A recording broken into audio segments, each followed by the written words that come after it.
പ്രപഞ്ചമുണ്ടായത് big ബാങ്ങിലൂടെയാണോ? അതിന് സോളിഡായ എന്തെങ്കിലും തെളിവുണ്ടോ? പ്രപഞ്ചത്തിൻ്റെ ആദ്യത്തെ ഫോട്ടോ എടുക്കാൻ ഇപ്പോഴും പറ്റുമോ? നിങ്ങളുടെ വീട്ടിലെ പഴയ TV ഒന്ന് ഓൺ ആക്കിയാൽ ബിഗ് ബാങ്ങിൻ്റെ തെളിവ് കിട്ടുമെന്ന് പറഞ്ഞാൽ വിശ്വസിക്കുമോ? Hello, welcome to astro 82. ഇന്ന് നമ്മൾ സംസാരിക്കുന്നത് കോസ്മിക് മൈക്രോവേവ് ബാക്ക്ഗ്രൗണ്ട് റേഡിയേഷനെ പറ്റിയാണ്. നമ്മുടെ പ്രപഞ്ച ചരിത്രത്തിൻ്റെ ഏറ്റവും ആധികാരികമായ തെളിവ്. അതിനു മുമ്പ് ചാനൽ സബ്സ്ക്രൈബ് ചെയ്തിട്ടില്ലെങ്കിൽ പ്ലീസ് സബ്സ്ക്രൈബ് ദ ചാനൽ. പഴയ TVകളിൽ ചാനൽ കിട്ടാതിരിക്കുമ്പോൾ വരുന്ന ആ ഇഷ് സൗണ്ട്, അതിൽ പ്രപഞ്ചത്തിൻ്റെ തുടക്കം ഒളിഞ്ഞിരിപ്പുണ്ടെന്ന് പറഞ്ഞാൽ നിങ്ങൾ വിശ്വസിക്കുമോ? നമ്മൾ ഈ ഇരിക്കുന്ന റൂമിൽ പോലും നമ്മുടെ കണ്ണുകൾക്ക് കാണാൻ കഴിയാത്ത ഒരു പ്രകാശം നിറഞ്ഞിരിക്കുന്നുണ്ട്. പ്രപഞ്ചമുണ്ടായ ആദ്യ നിമിഷങ്ങളുടെ ബാക്കിപത്രം. അതെ, 13.8 ബില്യൺ വർഷം മുൻപുള്ള ആ മഹാവിസ്ഫോടനത്തിൻ്റെ ബാക്കിപത്രം നമുക്ക് ഇന്നും കേൾക്കാനും കാണാനും കഴിയും. അതെങ്ങനെയാണെന്നറിയാമോ? ഇത് വെറും ഒരു തിയറിയല്ല, സയൻറ്റിഫിക്കലി തെളിയിക്കപ്പെട്ട സത്യമാണ്. ഒരു നിമിഷം ഒന്ന് കണ്ണടച്ച് ഈ പ്രപഞ്ചത്തിലെ എല്ലാ നക്ഷത്രങ്ങളും ഗാലക്സികളും ഗ്രഹങ്ങളും മാഞ്ഞുപോയി എന്ന് സങ്കല്പിച്ച് നോക്കൂ. എന്നിട്ട് വീണ്ടും നോക്കൂ. അപ്പോൾ നമുക്ക് കാണാൻ സാധിക്കുന്നത് പ്രപഞ്ചം ഇരുട്ടിലല്ല, മറിച്ച് അത് പ്രകാശിക്കുന്നതായാണ്. അതായത് ഒരു മങ്ങിയ പ്രകാശം സ്പേസ് മുഴുവൻ നിറഞ്ഞിരിക്കുന്നു. അതാണ് കോസ്മിക് മൈക്രോവേവ് ബാക്ക്ഗ്രൗണ്ട്. നമുക്ക് കാണാൻ കഴിയുന്നതിൽ വച്ച് ഏറ്റവും പഴക്കമേറിയ പ്രകാശം. ഇതിന് 13.8 ബില്യൺ വർഷങ്ങളുടെ പഴക്കമുണ്ട്. കോസ്മിക് മൈക്രോവേവ് ബാക്ക്ഗ്രൗണ്ട്, അല്ലെങ്കിൽ ചുരുക്കി CMB എന്ന് വിളിക്കുന്ന ഇത് ആദ്യകാല പ്രപഞ്ചത്തിൻ്റെ അവശേഷിക്കുന്ന റേഡിയേഷനാണ്. ഇതിൻ്റെ തുടക്കം ബിഗ് ബാങ്ങിൽ നിന്നുമാണ്. ബിഗ് ബാങ്ങിന് ശേഷം പ്രപഞ്ചം ശൂന്യമായിരുന്നില്ല. അത് അതിഭയാനകമായി ചൂടുള്ള ഒരു പ്ലാസ്മയായിരുന്നു. ഇലക്ട്രോണുകളും പ്രോട്ടോണുകളും പിന്നെ ഫോട്ടോണുകളും അടങ്ങിയ ഒരു കട്ടി കൂടിയ മഞ്ഞുപടലം പോലെ. ടെമ്പറേച്ചർ ബില്യൺസ് ഓഫ് ഡിഗ്രീസിൽ കൂടുതലായിരുന്നു.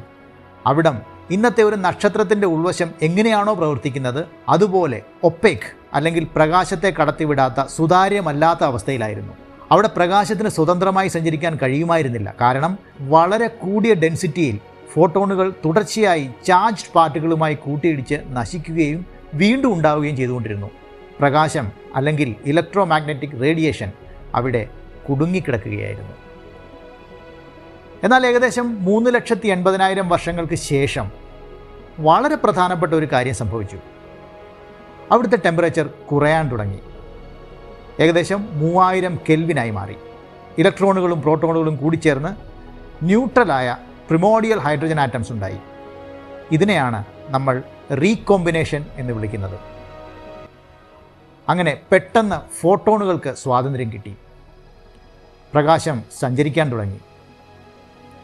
ആ ആദ്യത്തെ സ്വതന്ത്രമായ പ്രകാശമാണ് ഇന്ന് നമ്മൾ കോസ്മിക് മൈക്രോവേവ് ബാക്ക്ഗ്രൗണ്ടായി ഡിറ്റക്റ്റ് ചെയ്യുന്നത്. സത്യത്തിൽ ഇത് പ്രപഞ്ചത്തിൻ്റെ ഒരു ബേബി പിക്ചറാണ്. ആദ്യം ഈ റേഡിയേഷൻ വിസിബിൾ ഇൻഫ്രാറെഡ് സ്പെക്ട്രങ്ങളിലായിരുന്നു. പക്ഷേ അപ്പോഴൊക്കെ മറ്റൊരു പ്രധാനപ്പെട്ട കാര്യം കൂടി സംഭവിക്കുന്നുണ്ടായിരുന്നു. പ്രപഞ്ചം എക്സ്പാൻഡ് ചെയ്തുകൊണ്ടിരിക്കുകയാണ്. സ്പേസ് എക്സ്പാൻഡ് ചെയ്യുമ്പോൾ വേവ് ലെങ്ത് സ്ട്രെച്ച് ആവും. ഇതിനെയാണ് കോസ്മോളജിക്കൽ റെഡ്ഷിഫ്റ്റ് എന്ന് പറയുന്നത്. 13.8 ബില്യൺ വർഷങ്ങൾ കൊണ്ട് ഈ പ്രകാശം എക്സ്പാൻഡായി വിസിബിൾ വേവ് ലെങ്തിൽ നിന്നും മൈക്രോവേവ് വേവ് ലെങ്തായി മാറി.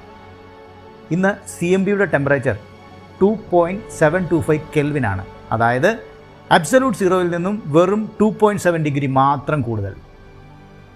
ഇത് സ്പേസ് മുഴുവൻ എല്ലാ ഭാഗത്തേക്കും ഒരുപോലെ നിറഞ്ഞിരിക്കുന്നതാണ്.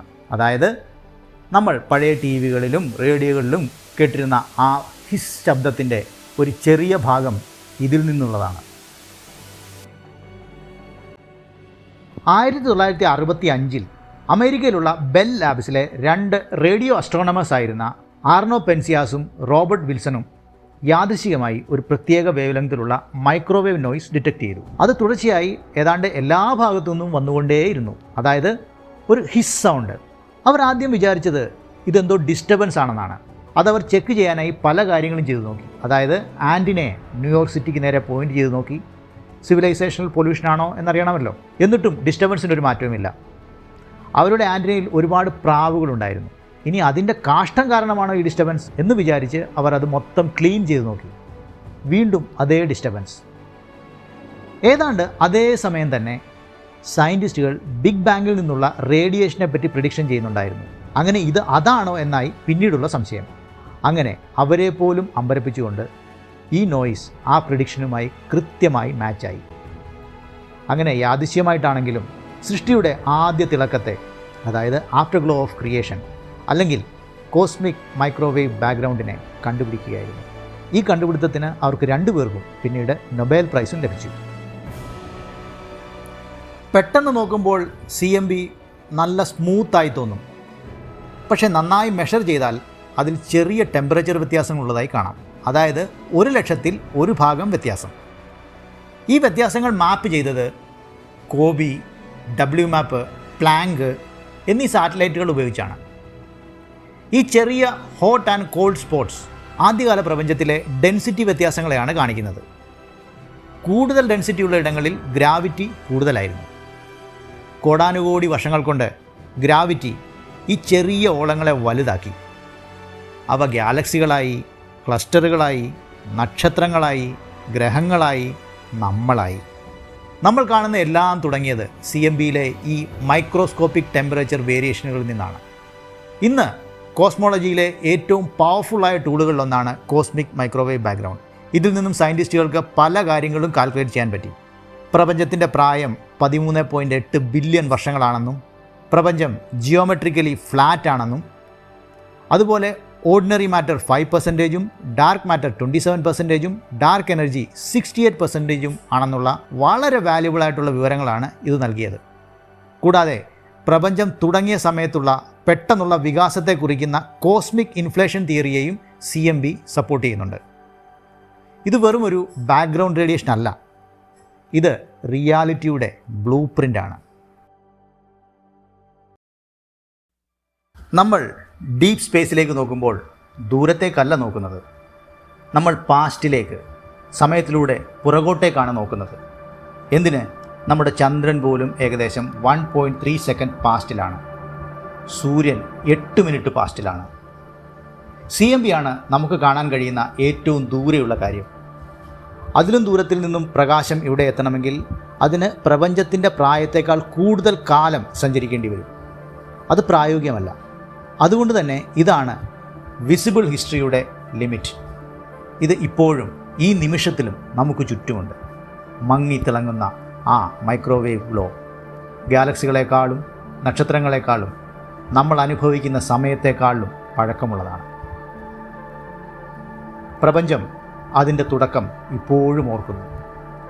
നമുക്ക് അത് കേൾക്കാനും കഴിയും. പഴയ TVയിലെ ആ ഇഷ് സൗണ്ടിൽ ബിഗ് ബാങ്ങിൻ്റെ ശബ്ദമുണ്ടെന്ന് ഇതിനു മുമ്പ് നിങ്ങൾക്കറിയാമായിരുന്നോ? നിങ്ങളുടെ ഉത്തരം യെസ് ഓർ നോ താഴെ കമൻറ്റ് ചെയ്യുക. ഈ വീഡിയോ ഇഷ്ടമായെങ്കിൽ തീർച്ചയായും ലൈക്ക് ചെയ്യുക. കൂടുതൽ സ്പേസ് വീഡിയോകൾക്കായി ആസ്ട്രോ 82 ചാനൽ സബ്സ്ക്രൈബ് ചെയ്യുക.